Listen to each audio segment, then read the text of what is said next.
한국 경제가 본격적인 망테크를 타고 있는 듯하다.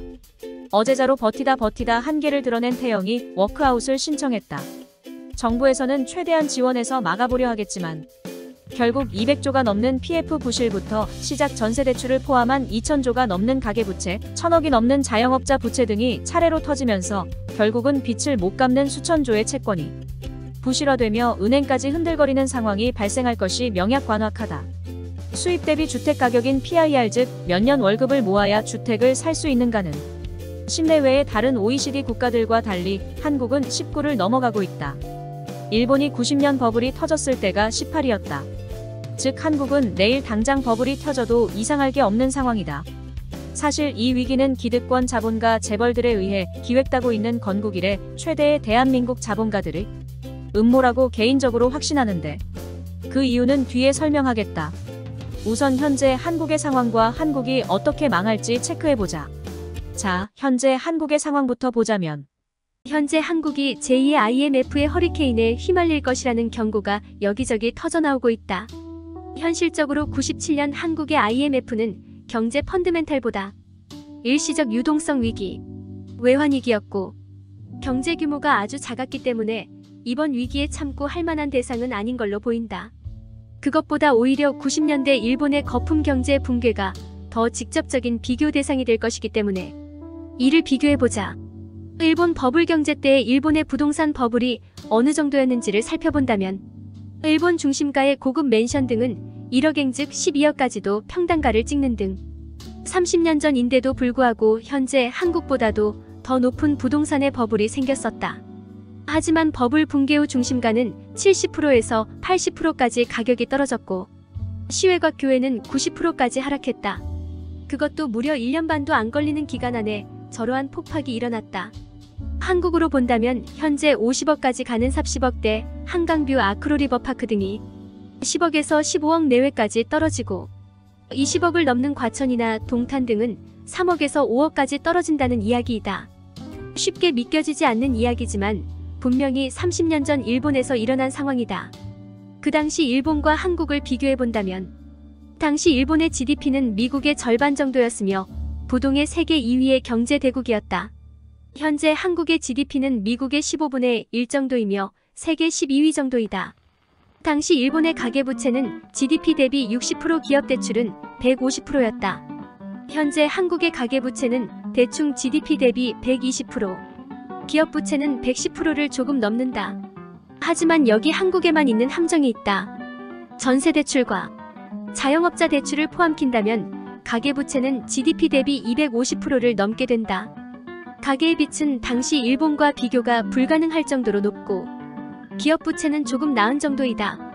정리한다면 국가 경쟁력, 국가의 경제 규모 등은 일본의 3분의 1도 안 되고 기업 경쟁력 역시 손이 혼다, 도요타 등이 전 세계를 휩쓸던 당시에 비해 상당히 처지는 게 사실이다.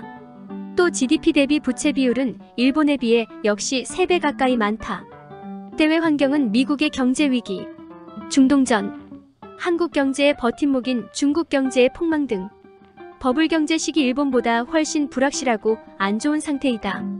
정리한다면 한국 경제의 현 상황은 일본의 90년대보다 훨씬 나쁜 상황이다.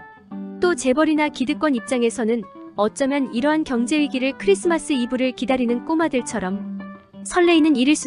자, 이렇게 부채가 폭발하기 시작하면 은행이 무너질 것이다. 이렇게 되면 은행에 맡긴 예금을 찾기 힘들어질 것이며 뱅크런이 일어나며 엄청난 혼란이 발생하게 된다. 또한 국가 역시 외환이 부족해지며 국가 부도의 상황에 내몰릴 수 있다. 기득권은 언론을 동원해 이러한 위기 상황을 최대한 확대 재생산하며 국가가 부도나면 석유나 식량 등 수입하지 못해 온갖 생필품들이 수십 배 오를 수 있다고 겁을 줄 것이며 은행에서 예금도 못 찾아 국민들의 예금이 모두 허공으로 날아갈 것이라고 겁을 줄 것이다. 즉 한국의 금융위기와 국가부도는 한국의 기득권에 의해 기획되고 조장되고 있다고 난 본다. 그럼 의문이 든다. 이러한 위기 조장이 한국의 자본 기득권에 어떠한 이득이 있나?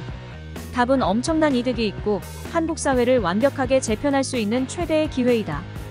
위와 같은 위기를 조장하며 기득권은 1200조가 넘는 국민연금과 1000조가 넘는 각종 공공부문, 공기업, 공기업 자산 등을 공적자금화해서 망해가는 은행과 기업들에 일단 쏟아 부어주어야 된다는 여론몰이를 시작할 것이다.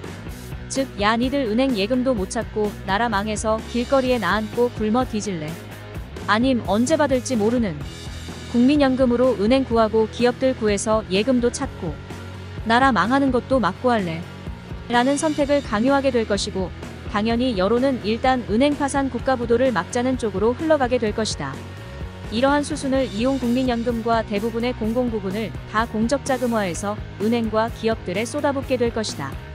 이러면 은행들이 빚 대신 거둬들인 수십만 채의 주택, 알짜 기업, 토지 등은 공적자금을 쏟아부은 국가의 소유가 되게 된다.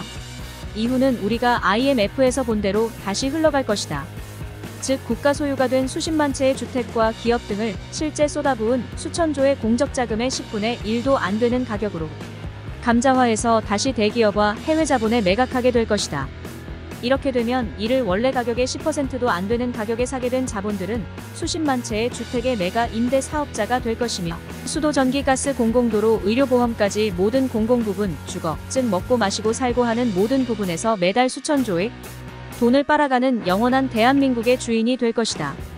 즉, 국가는 국민연금이라는 국민에게 진 빚을, 경제위기를 빌미로 털어먹어버리고 모든 걸 다 민간 자본 기득권에게 넘겨줌으로써 대한민국은 필리핀과 멕시코를 능가하는 세계에서 가장 빈부격차가 심하고 자본가가 국가의 실질적인 소유주가 되는 나라로 탈바꿈하게 될 것이다.